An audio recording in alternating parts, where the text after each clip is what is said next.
చెడ్డ లెవెలో, ఉన్న లెవెలో, లేని లెవెలో, ముసలి లెవెలో, ముతుకల లెవెలో, చూసిన లెవెలో, చూడని లెవెలో, ఇక అందరికీ ఈ మాస్ మహారాజ్ జబర్దస్త్ ముచ్చట్లు వస్తున్నాయో.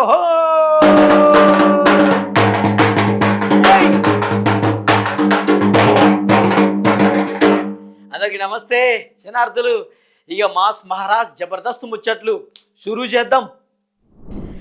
లే లే లే లే లే లే నా రాణి, లే లే లే నా రాణి, లేవమంటావా బామ్మ, లేపమంటావా, లేవమంటావా నన్ను లేపమంటావా. మేము సరదాగా ఎక్కడన్నా ప్రోగ్రాం చేసినప్పుడు, సరదాగా మిమిక్రీలో చేస్తున్నప్పుడు ఈ పాట పాడుకునేది. ముసలోళ్ళు చచ్చిపోయినామని లే లే లే లే లే లే నా రాణి అని. నిజంగానే ఈ పాట పాడంగానే ఆమె నిజంగానే లేస్తే ఎట్లుంటుంది? వామ్మో, నేనైతే పోసుకొని ఉరుకుడే. కానీ మహారాష్ట్రలో గంగాబాయి అనే ముసలామి 103 ఏళ్ళు తర్వాత చచ్చిపోయిందట.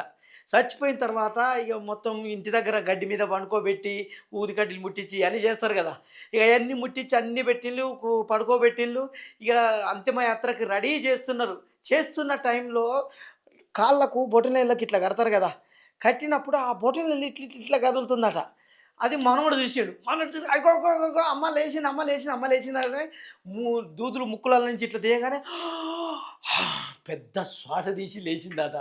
అబ్బా వామ్మో, నిజంగా అక్కడ ఉన్న వాళ్ళందరూ ధైర్యవంతులు. అబ్బా నాలంటోడు అయితే ఉరుకు బిడ్డ, వామ్మో దయ్యం లేచి వచ్చిందని ఉరుకుదును. కానీ నిజంగా చూడు, కొన్ని ఇట్లాంటి డిఫరెంట్ జరుగుతుంటాయి అక్కడక్కడ. 103 ఏళ్ళ బామ్మ, ఆమె 103 ఏళ్ళు బతుకుడు గ్రేటు.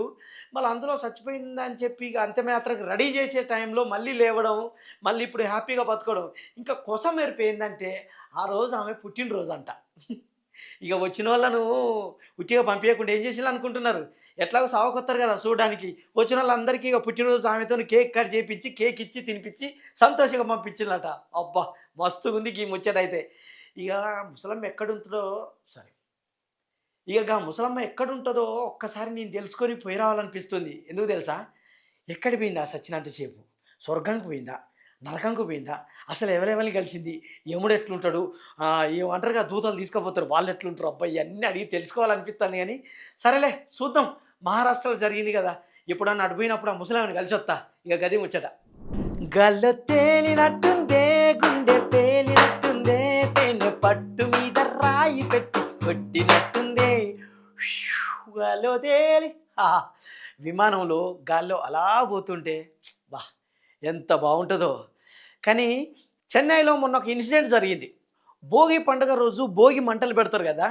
భోగి మంటలతోని మొత్తం ఆ పొగ వస్తుంది కదా, ఆ పొగంతా మొత్తం ఆకాశంలోకి పోయి విమానాలన్నీ అయిపోయినాయంట. ఏం కథ ఇది? వామ్మో, గంతమంది భోగి మంటలు పెట్టిల్లా మరి. చూసినావా?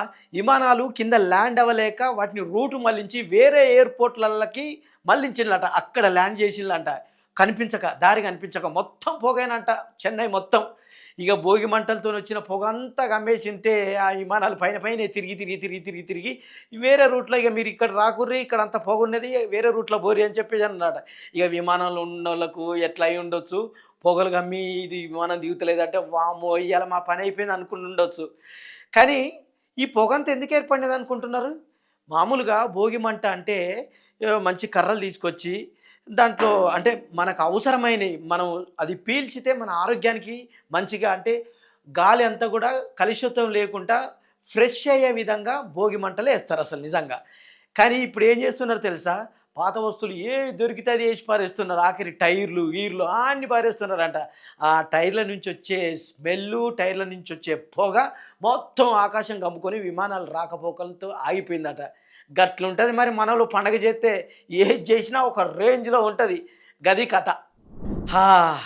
కదిలే కాలమా కాసేపు ఆగవమ్మా, జరిగే వేడుక కల్లార చూడవమ్మా. ఈ పాట చూస్తే మీకేం గుర్తొస్తుంది? భార్యాభర్తల మధ్య అనుబంధం ఇలా ఉండాలి. అబ్బా భార్యాభర్తలు అంటే ఇట్లా ఉండాలన్న అది గుర్తొస్తుందా లేదా? అదే మోహన్ బాబు గారి సినిమా, అందులో ఒక డైలాగ్ కూడా ఉంటుంది. అబ్బా నాకు అది గుర్తు రావట్లేదు కానీ అదే ఆ!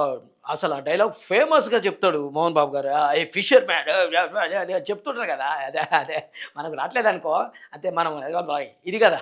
మనకు రాట్లే. ఇగ ఆ డైలాగులో నిజంగానే భార్య అంటే ఎంత గొప్పగా చెప్తారో, నిజంగా భార్య కూడా ఏమంటది, భర్తలో సగభాగం కదా! అంటే ఇగ భర్తకి ఏదొచ్చినా నాకు సగం, భర్త ఏది చేసినా నా సగం. కానీ ఇక్కడ హైదరాబాద్ సనత్ నగర్‌లో సేమ్ ఇది నిజంగానే పాటిచ్చింది ఒకామె. అంటే ఏదో జీతం వచ్చింది సగం, ఇంకేదన్నా భర్తకొస్తే అది సగం, అది గాదు. ఆయన కష్టాలను గూడా సగం జేసుకున్నదామె. అబ్బా! ఎంత గ్రేటు. మరి సగం చేసుకునేది ఏం చేసిందనుకుంటున్నారు? చెప్తే మీరు నవ్వుతారు. ఆమె భర్తకు బాగా కష్టాలొచ్చినాయి. దేనివల్ల? అప్పుల వల్ల. బాగా అప్పులు చేసిండట. ఇక అప్పులు చేసిండు నా భర్త బాగా బాధపడుతున్నాడు. నేనేం జేయాలి? నేనేం జేయాలి? అని చెప్పేసి అని ఆలోచించింది బాగా. ఇక భర్త అప్పులలో నేను గూడా సగభాగం పాలు పంచుకుంటా.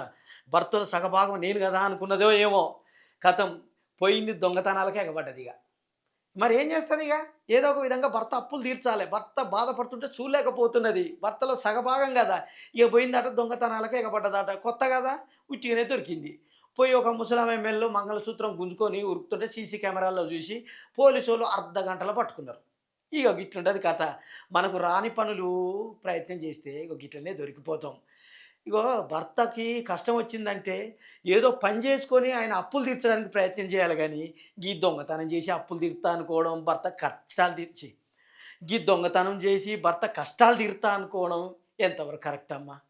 సరేలే, నువ్వు చేసింది మాత్రం మంచిగానే అనిపిస్తుంది. భర్తకు కష్టాలలో తోడున్నావని. కానీ చేసిన పని మంచిగా లేదు. ఏదైనా మంచి పని చేసి ఇట్లాంటివి చేస్తే నిన్ను వీరనారిగా గుర్తిద్దాం. గది ముచ్చట.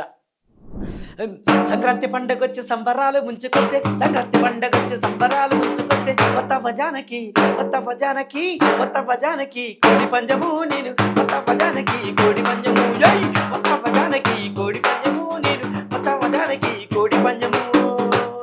వా, సంక్రాంతి పండగ షురువు అయిందంటే చాలిగా ఏ ఆంధ్రాలో ఎట్లుంటుంది అనుకుంటున్నావు కథ. ఇదంతా ఒక ఎత్తు అయితే ఆంధ్రాలో ఇంకొక ఒక ఎత్తు జరుగుతుంది. అదేంటిది అనుకుంటున్నారు? ఈ ఉన్నాడు కదా మాజీ మినిస్టర్ ఇక అంబటి రాంబాబు గారు. ఇక ఈ టైం వచ్చిందంటే చాలు ఇక భోగి మంటల మధ్య జించనకర జించనకర జించనకర డ్యాన్స్ చేస్తుంటాడు సారు.